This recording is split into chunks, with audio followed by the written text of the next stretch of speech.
የሆነ ልጅ አገር ቤት የሆነ ልጅ እንደውም ጫካ ላይ ተጥሎ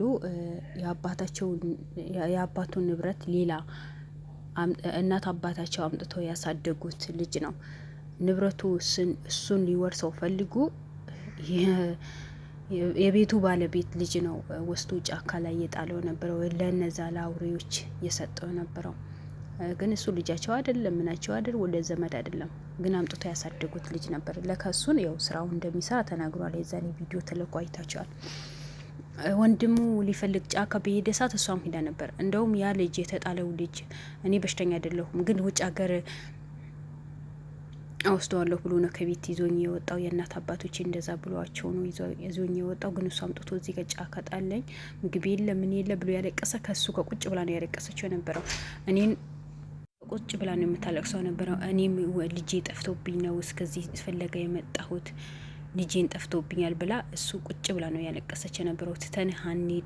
ትተንህ አንሄድም ይዘንህ እንሄዳለን፣ እኛም አንተን የመሰለ ልጅ ነው የጠፋን ብላ እዛ ጫካ ላይ ቁጭ ብላ አልቅሳ ነበር። ከዛ ዮናስ ሞተ ሲባል ቁጭ ብላ ኢንተርቪ ላይ ያስተላለፈችው እንደ ሞተ ጥቁር በጥቁር ለብሳ ሶፋ ላይ ቁጭ ብላ የእነሱ እናት እንኳን ያ ሁሉ ስታለቅስ ጊዜ ሙሉ በሙሉ የተናገረች እሷ ነበረች። ለካ ሁሉም ነገር የእሷ እጅ አለበት ማለት ነው ሙሉ በሙሉ። ምክንያቱም የእነሱ አባል ናት። ሙሉ በሙሉ የእነሱ አባል ስለሆነች ይህ ነገር በሙሉ እጇ አለባት።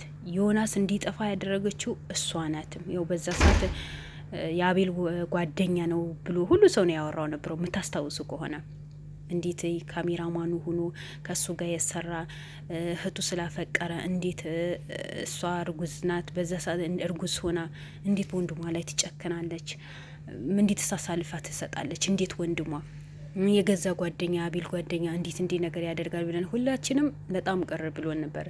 ለካ እናት ናት ያሳደገችን፣ ብዙ ነገር አደረከችን ብሎ ብዙ ጊዜ ነበልባል ወንድማችን ያወራል። በቃ አንድ እናታችን ናት፣ ከእናታችን ምንም እንለያት ነገር የለም ብሎ ነው የሚያወራው ነበረው። ግን እሷ የነገሩ የምጠመዘው ሁሉ ነገር ከጀርባ ስራ የምትሰራው እሷ ናት። ዋናው ስራው እንደሚሰራ ያደረገች እሷ ናት ማለት ነው። ምክንያቱም ታውቃለች፣ በቃ ሁሉ ነገር ታውቃለች።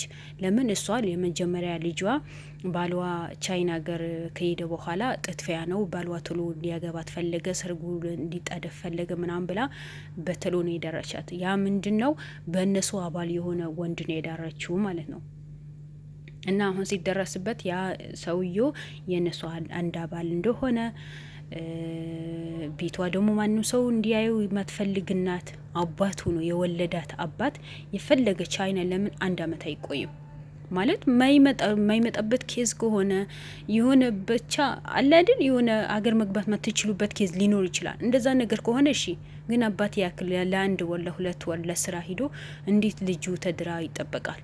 ከመጣ በኋላ ልጅ ልያት የት ነው ያለችው? ምንድነው? ማን ነው ያገባት? እስኪ ሊያስል በስልክ አውራት እንጂ መሄድ አይቻልም።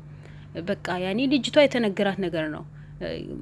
ወይ አታውሪ ተብላ ነው፣ ከአባትሽ ጋር እንዳትገናኝ ተብላ ነው። በስልክ ብቻ ነው የምናወራት። በስልክ ሳወራት ጊዜ በጣም ተጨናንቃ ልጄን እንደዚህ አውርታ አታውቅም። ልጄን በአይኔ አይቻት አላውቅም። ልጄን ላገኛ ተፈልጋለሁ። ልጄ በጣም ተጨናንቃ ነው ያወራቸው የነበረው ነው ያለው። በዚህ ልክ አባትን ከልጁ ጋር ሳይገናኝ ሁለተኛ በሌለበት ተዳረች። ደግሞ ከመጣ በኋላ ልጄ ነገ ከነገ ወዲያ አይመቻትም ምናምን እንደዛ ይባላል እንዴ? እሱ ማያቅ መኪና አላት አለ፣ ቤት አላት አለ፣ ብዙ በባንክ ብር አላት። በቃ እሷ ነው ሁሉ ነገር የምታንቀሳቀሰው። እሱ ግን ለፍቶ አዳሪ ነው። በአንድ ቤት 2 አይነት። እሷ ሰው ታመልካለች፣ እሱ ፈጣሪው አምልኮ ነው የሚኖረው።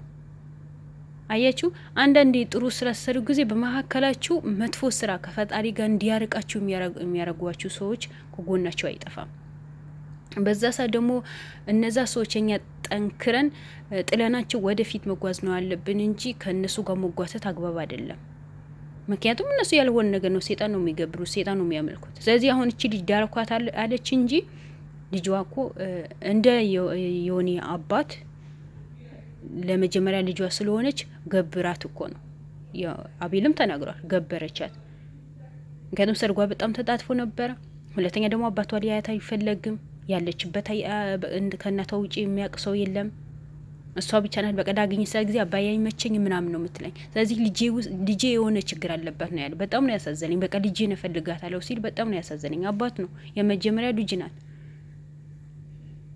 ግን እሷ ለብር ብላ ባልዋ ስራ ያለው ምትበላ ካላጣች፣ ምትለብስ ካላጣች፣ ምትኖርበት ቤት ካላጣች፣ ባልዋ ምንም ነገር ካልከለከላት ለፍቶ የሚያሳድራት ከሆነ ምን ማለት ነው? የገዛ ልጅ መገበር ማለት ለዛውም ለሰይጣን መገበር ማለት ለብር ብሎ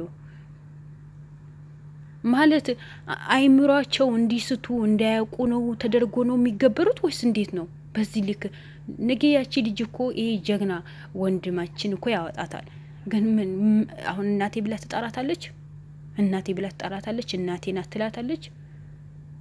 ሰው በገዛ እጁ እናትነትን ያጣል።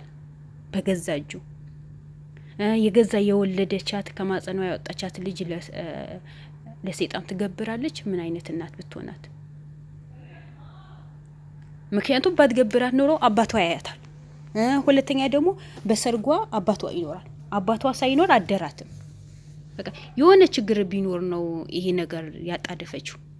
አመቻችተው እሱ ራቅ ብሎ በሚሄድ ሰዓት፣ በማይመቸው ሰዓት እንዲሆን ነገራቶቹ እንዲካውን የተደረገው ሆነ ብላ ነው። ባይሆን ኖሮማ እንደዚያ አይሆንም ነበረ። ሁለተኛ ደግሞ ከመጣ በኋላ ደግሞ ግዴታ ልጁ ማየት አለበት።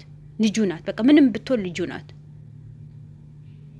እሷ ግን ምንም አልመሰላትም። ለምን በቃ አይምሯቸው በሙሉ በብር ሞልተዋል፣ በብር ተወጥረዋል።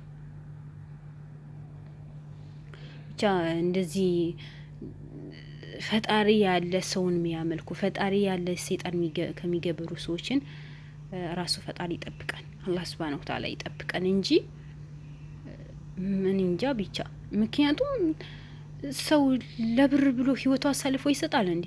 ምንም አይነት አቅም በሌለው ሰው እንደ ራሴ በተፈጠረ ሰው ማምለክ ማለት ምን አቅም አለው?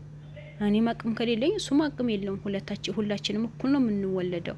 ግን አቅም ያለው ፈጣሪያችን ያለ ለብር ብሎ ልጅን አሳልፎ መስጠት፣ ከቤተሰብ መጣላት። ያው አሁን ከነ ቤተሰቦቿ ተጣላች። በቤተሰብ ፍቅር ከሌለ እኮ በጣም ኑሮ ያስጠላል እኮ። እንኳን ሁሌ አንድ ቀን እንኳን ከቤተሰብ ስትጋጩ ጊዜ ምን ያክል ይጨንቃል። አንድ ቀን ለደቂቃ።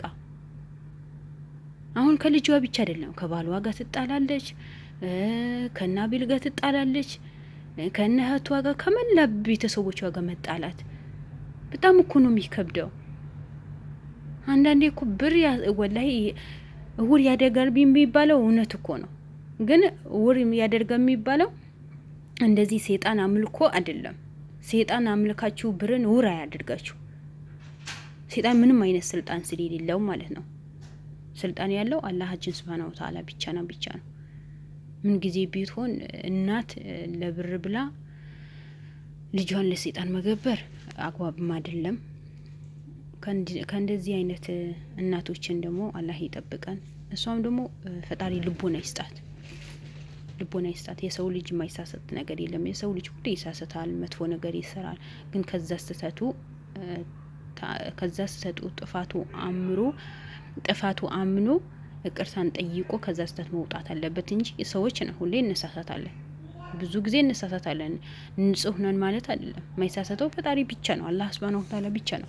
ሰው ሆኖ ማይሳሳት የለም። ስለዚህ ግን ከዛ ስተታችን ካወቅን በኋላ ቶሎ መውጣት አለብን። እንደዚህ መጥፎ ከሚሰሩ ሰዎች ደግሞ መራቅ ነው ያለብን። እነዛ ሰዎች በተቻለን ምክር ሰጥተን እንዲስተካከሉ አድርገን ከዛ ነገር መውጣት ነው ያለብን እንጂ ለብር ብለን በዚህ ልክ ከሰዎች ጋር መጋጨት፣ ከቤተሰብ ጋር መጋጨት፣ ከሚወዱን ቤተሰቦች ማጣት፣ ትዳርን መበተን፣ የሚወዱ ልጆችን ማጣት ከባድ ነገር እኮ ነው። ወይ ከቤተሰብ አትሆኑ፣ ወይ ከብራችሁ አትሆኑ፣ ወይም ከባለቤታችሁ ጋር ትሆኑ፣ ትዳር ዋታ፣ ቤተሰቦች ዋታ፣ ልጆች ዋታ። አሁን ምን አይነት አይምሮ ነው የሚሰማት? አሁን እኮ ነው የምትነቃው እሷ። እነዛ ሰዎች በሙሉ ስታጣ ጊዜ በዙሪያዋ የዛኔ ነው የሚሰማት።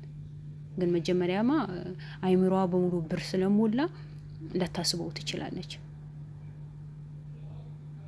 ለነገሩ የሆነ ሄዳችሁ የሆነ ቦታ ስትሄዱ ያደር ልብ ብላችሁ ቆም ብላችሁ ስታስቡ ጊዜ ያ ነገር መጥፎ ይሁንና ጥሩ ይሁን ስህተት ይሁን አይሁን በዛ ሰዓት አይደል የምታውቁት። እሷ አሁን ነው የምትረዳው።